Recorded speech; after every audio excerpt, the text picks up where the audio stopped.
¿Cuáles son las causas de la osteoporosis? Porque los dedos se arrugan en el agua. ¿Cómo se cultiva el cacao?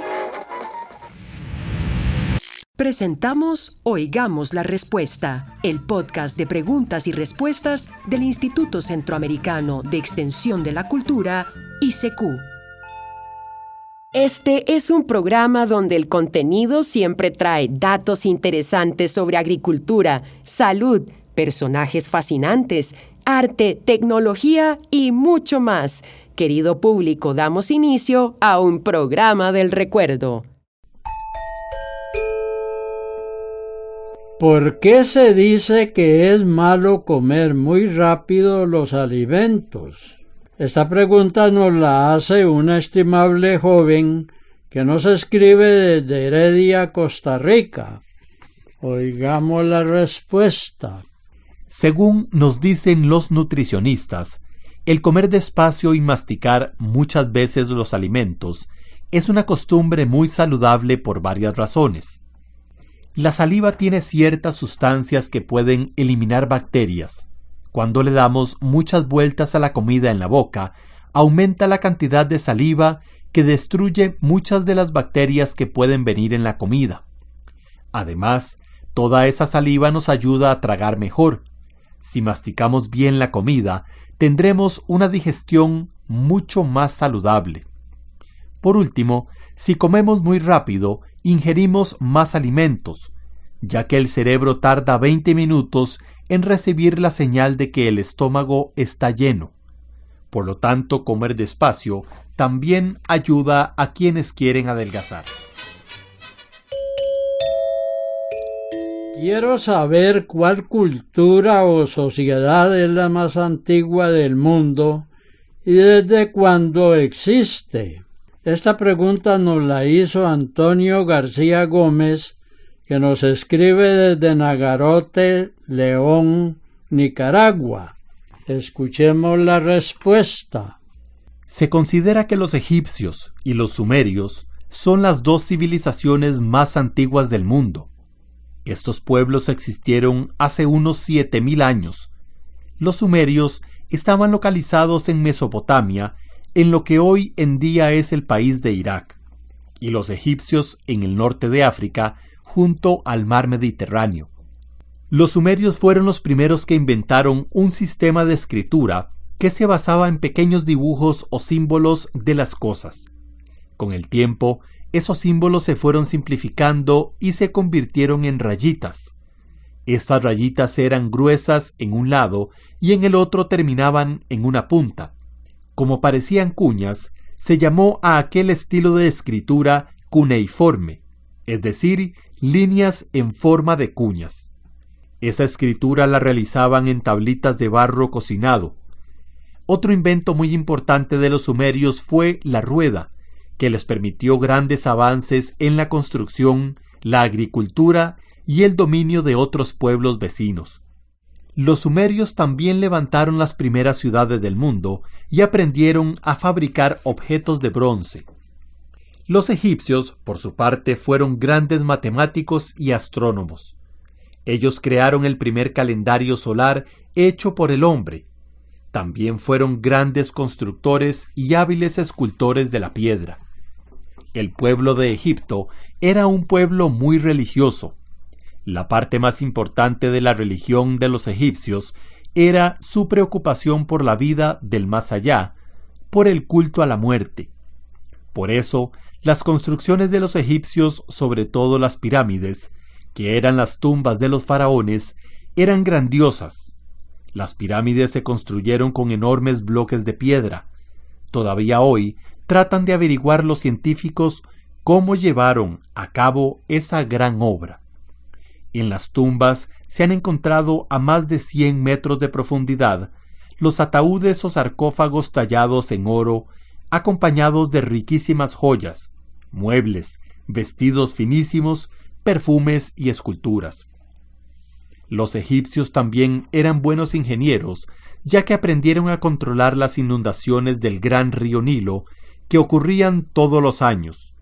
Además de los sumerios y egipcios, En aquellas remotas épocas hubo otras culturas o civilizaciones que se desarrollaron en otras partes del mundo, que también alcanzaron grandes adelantos. Entre ellas está la cultura china, que nos dejó inventos como la brújula, la pólvora, la imprenta, la fabricación del papel y la seda, el uso del carbón y del bronce.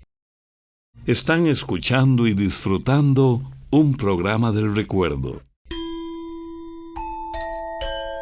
El señor Hermann Brenner nos llamó por teléfono del Guarco, Cartago, Costa Rica, y nos consultó lo siguiente: tengo una matita de incienso, pero no sé cómo prepararlo para secarlo y para hacerlo como el que usan en las iglesias, que lo echan en brasas y comienza a salir un humo que huele riquísimo.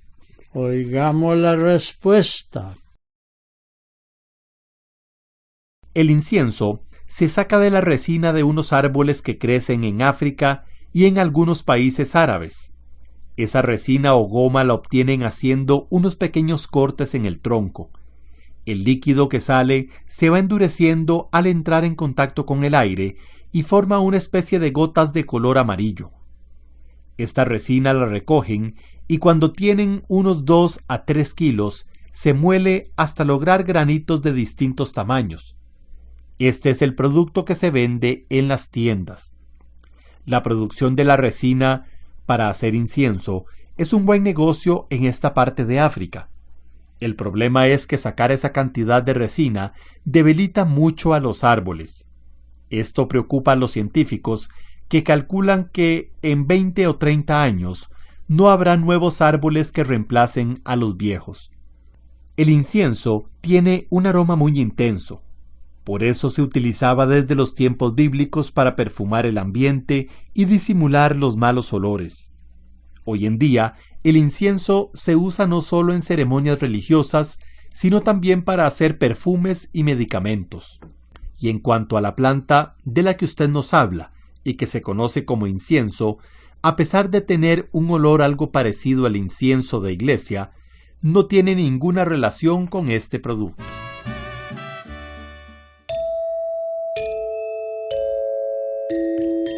El señor Gregorio Campos Bolaños nos llamó por teléfono de San Carlos, Alajuela, Costa Rica, y nos consultó lo siguiente: necesito saber cómo hago para mantener, cultivar y cosechar chile dulce en condiciones totalmente orgánicas. ¿Cómo puedo combatir plagas sin usar ningún tipo de agroquímicos? Oigamos la respuesta. Para que su cultivo de chile dulce sea orgánico, primero conviene dejar descansar el terreno por un tiempo. Así se limpia de todos los productos químicos que hayan quedado de cultivos anteriores. Después, puede hacer un almácigo con tierra de montaña, que es tierra de buena calidad, pues contiene muchos microbios buenos para las plantas. Ahora bien, en cuanto a los abonos, existen varias recetas que se hacen con materiales propios de la finca, como gallinaza, cerdaza y restos de plantas.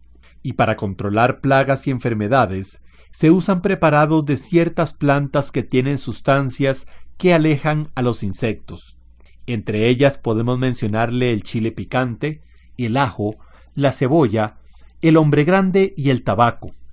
Por carta le estamos mandando la receta para preparar estos insecticidas. Otra forma de alejar insectos dañinos consiste en sembrar alrededor de los cultivos plantas que actúan como repelentes, como el madero negro, el zacate de limón o hileras de frijol.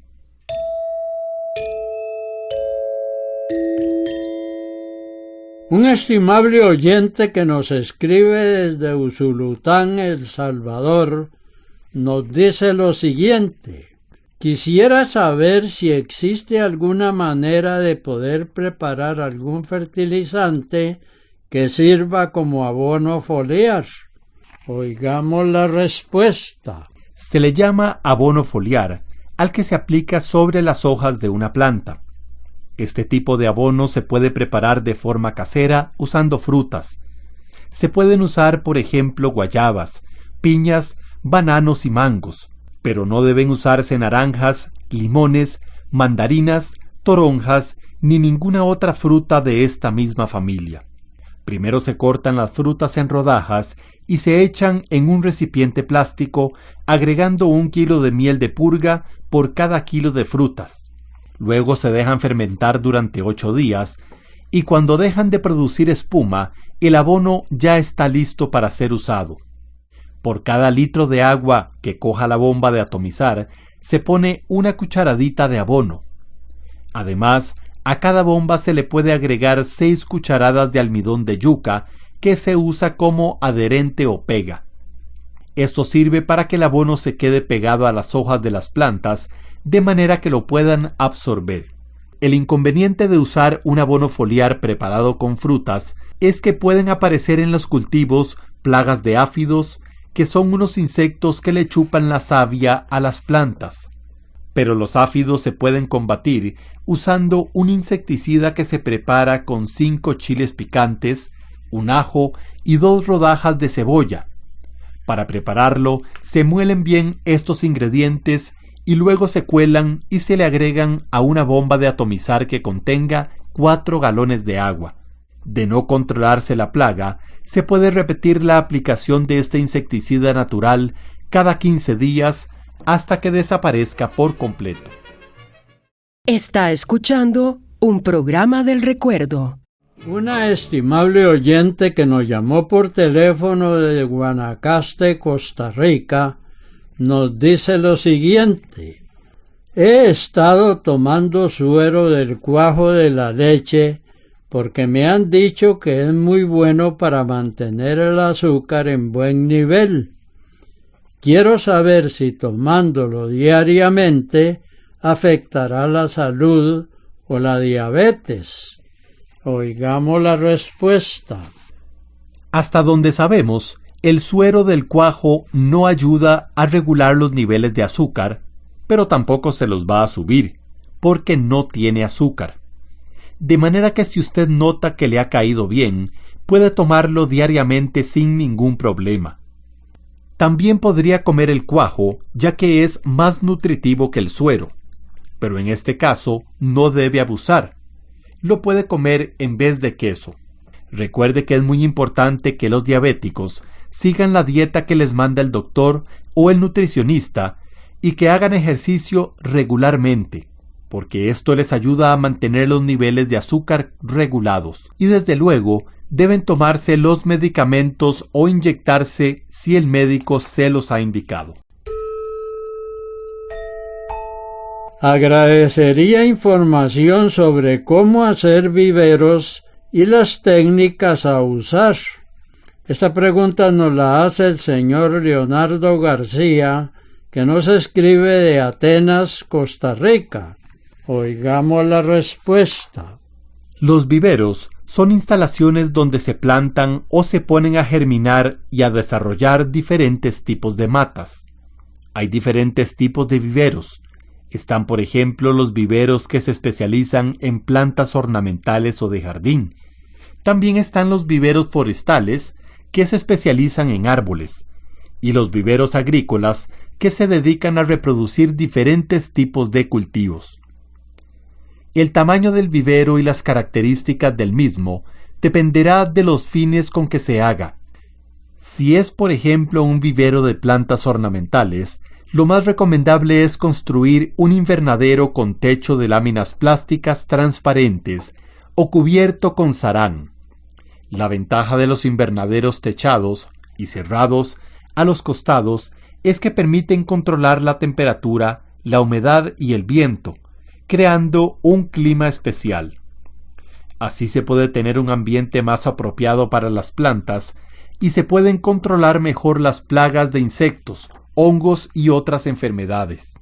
Para cerrarlos en los costados, se puede usar una tela fina en forma de malla que se llama sedazo antiáfidos, o se puede cerrar con sarán. Pero también se pueden hacer invernaderos solo con techo, abiertos por los lados para proteger el cultivo del exceso de lluvia. Para hacer un vivero de árboles maderables, por lo general se necesita un área más grande y el vivero no necesita ser techado. En el caso de hacer un vivero para una finca, se puede hacer uno permanente o un vivero temporal cerca del lugar donde se piensa sembrar. El tamaño va a depender de la cantidad de plantas que se necesiten. La estructura se puede hacer con postes rústicos y bambú. Lo más caro son las láminas plásticas transparentes que se usan en el techo para que pase la luz del sol. En cualquier caso, para hacer un vivero se debe escoger un lugar de fácil acceso, preferiblemente un lugar relativamente plano, pero que tenga una ligera pendiente para que el agua no se empose y donde no pegue mucho viento. Debe haber una fuente de agua cercana que permita el riego. Las plantas se pueden regar con regadera, de mano o con tubos de aspersión o mangueras de riego por goteo. Este sistema es muy efectivo porque el agua cae directamente sobre las raíces y no se mojan las hojas. Esto ayuda a evitar enfermedades causadas por hongos. Además, los fertilizantes que se aplican no se lavan y actuarán por más tiempo. De ser posible, el vivero debe construirse en un lugar donde haya tierra fértil, para llenar las bolsas o cajones de germinación. Después de un tiempo, las plantitas se pueden trasplantar a bolsas plásticas. Hay una manera sencilla de preparar la tierra que se usa en los viveros. Se revuelve una parte de tierra negra que esté bien suelta y sin terrones, con otra parte de granza de arroz o aserrín. Luego se agrega una mitad de estiércol de gallina. Esta mezcla se puede usar inmediatamente, pero es preferible esperar unos 3 días y revolverla para que todo quede bien mezclado. Esto fue Oigamos la Respuesta, el podcast de preguntas y respuestas del Instituto Centroamericano de Extensión de la Cultura, ICQ.